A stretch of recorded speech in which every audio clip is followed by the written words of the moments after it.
সব ঘরে দেখবেন মায়েরা নাম রাখে, হ্যাঁ গো তোমার বড় ছেলের নাম কি? কেন আমার বড় ছেলের নাম পাপাই। হ্যাঁ, আর ছোট ছেলের নাম পাপাই। ও, আর মেয়ের নাম কি রেখেছো? রাগিনী। হ্যাঁ, বললো ওই পাপ তাপ রাগ আর বাইরে থাকবি কেন, সব আমার ঘরে আয়। হরি বল।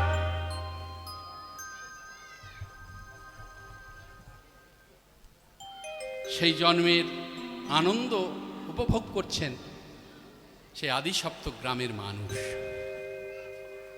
সেদিন কেটে গেল, পরের দিন কি হয়? ভগবানের যে আমরা জন্মদিন পালন করি, পরের দিন কি হয়? মহোৎসব।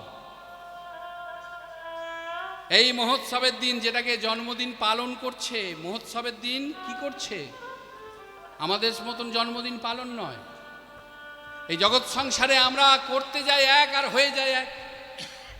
দেখবেন জন্মদিন পালন করার দিন, এখন তো বলে কাজ নেই, তবে যদি অভয় দেন বলি, মারবেন না তো কেউ, বলেই ফেলি হরি বল। কেননা সাজকায় তো লঠা মারে ঝুটা জগৎ ভুলায়, গোরস গলি গলি সুরা বাইঠেবি। এটা কলিযুগ তো, সত্যি কথা বললে মাথায় বাড়ি পড়বে। সাজকায় তো লঠা মারে, আর ভয়টা আমার বেশি, কেন নেড়া মাথা তো। হরি বল।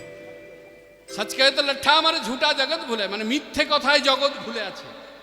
একবার আবাল বৃদ্ধ বনিতা সবাই মিথ্যে। গোরস গলি গলি সুরা বৈঠে বিকায়, মানে যদি কেউ গরুর দুধ দই ঘি নিয়ে যদি গ্রামে বিক্রি করতে পারে, ওগো দই নেবে দুধ নেবে না, কেননা 100 ভাগ মানুষের মধ্যে তো 99 মানে 99% মানুষেরই তো অ্যাসিডিটি, পিত্ত রোগ। ও দুধ দই সহ্য হবে না। সুরা বৈঠে বিকায়, বনের মাঝখানে দীপ দীপ করে একটা আলো জ্বলছে, কিন্তু সেখানে কাতারে কাতারে ভক্ত যাচ্ছে। আগে বাবারা যে, তখন মায়েরাও যাচ্ছে। নিতাই গৌর হরি হরে কৃষ্ণ। ক্ষমা করবেন, কেউ যেন রাগ করবেন না, কেননা যে দৃষ্টান্তে দাঁড়িয়ে কথাটা বলছে, একটু তাকিয়ে দেখবেন জগৎ সংসার। এই যে ভক্ত সন্তান জন্ম নিল, আজকে প্রশ্নের মুখে পড়তে হয়, বাবা দীনকৃষ্ণ, আমাদের নয়নে কি এই জীবনে আর আমরা মহাপুরুষ ভক্ত কি দর্শন করতে পারবো না? হরি বল। কি করে পারবো? আমাদের ক্ষেত্র যে পবিত্র নেই গো। এই ভারতের মাটিতে জন্ম নিয়েছিল 42 জন মহাপুরুষ।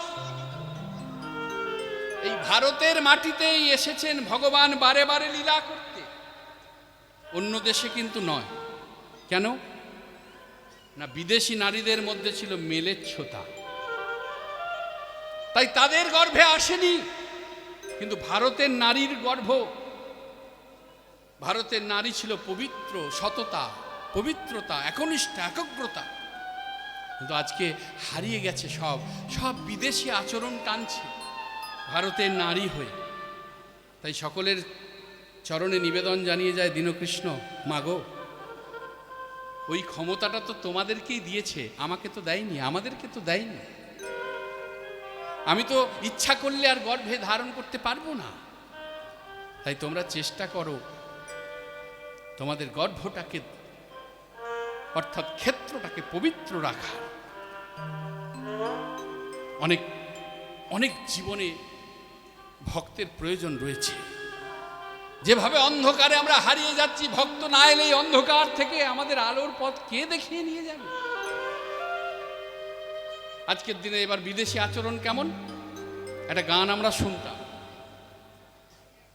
যে, রানার চলেছে ঝুমঝুম ঘন্টা বাজছে রাতে, রানার চলেছে খবরের বোঝা হাতে।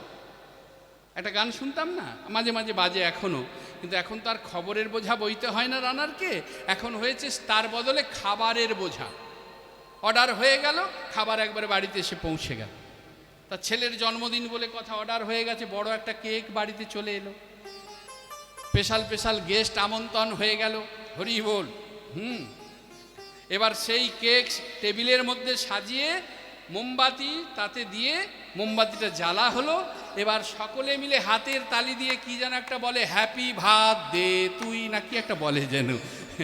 হরি বল। এই কি বলে রে? হ্যাপি ভাত দে বলে না কি বলে? Happy birthday. হ্যাঁ, আমি মনে মনে ভাবি, হ্যাঁ তোমার সুখের ভাত দেবে। হরি বল। লক্ষ্য করে দেখুন। এবার মোমবাতিটাকে বাবা ফু দিয়ে নেবানো হচ্ছে। আচ্ছা, একবার বিচার করে দেখলে না? বিচার করো, তোমার ঠাকুর ঘরে একটা প্রদীপ জ্বলছে, দেওয়ান, দেওয়ান মানে প্রদীপ, কোথাও হাওয়া বাতাস নেই, ধপ করে যদি প্রদীপটা নিভে যায়, বুকের ভিতরটা মা ছ্যাক করে ওঠে, ওঠে না? ওই বুঝি আমার কোনো অমঙ্গল হলো নাকি? তাহলে ইঙ্গিতটা কি না? নিভে যাওয়াটা অমঙ্গলের প্রতীক, আর আমরা নিভিয়ে দিয়ে ছেলের মঙ্গল কামনা করছি। আর এই যে স্পেশাল গেস্ট আমন্ত্রণ করেছি, ওই হাড় কাটা না হলে নাকি গেস্টের মান থাকে না। একবার বিচার করলে না, ছেলের মঙ্গল কামনা করতে গিয়ে তুমি যে এত জীবের প্রাণ নাশ করে স্পেশাল গেস্টের মান রাখছো, তা ছেলের মঙ্গল হচ্ছে তো? এগুলোকে বিচার করতে হবে, এগুলো বিচার করতে হবে। সাবধানে চলো মন, হাও হুঁশিয়ার। যেমন জুটবে একটু পরমান্ন করবে, একটা দেওয়ান জ্বালবে মানে প্রদীপ জ্বালবে, একটু ধান দুব্বে, একটু চন্দন বেটে ভগবানকে একটু আরতি করে সেই আশীর্বাদ সন্তানের মাথায় দেবে, চন্দনের ফোঁটা দেবে, ধান দুব্বা একটু মাথায় দেবে, আর ওই পরমান্ন ছেলের বদনে তুলে দেবে। আর যদি পারো একটু বৈষ্ণব সেবা দেবে। নিতাই গৌর হরি বল, হরে কৃষ্ণ।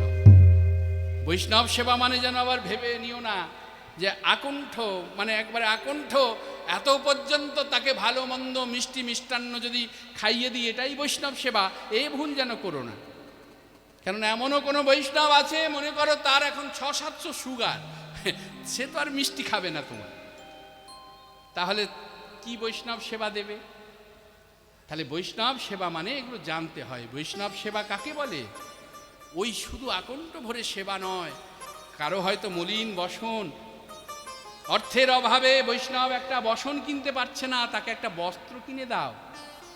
কোনো বৈষ্ণব বৃন্দাবন যাবে, কিন্তু বৃন্দাবন যাবার মতো অর্থ তার কাছে নেই, তুমি কষ্ট করে সেই বৈষ্ণবের জন্য বৃন্দাবন যাওয়ার ব্যবস্থা করে দাও, একটা আপ ডাউন টিকিট কেটে দাও, সেখানে একটু প্রসাদের ব্যবস্থা করে দাও, একটু থাকার ব্যবস্থা করে দাও।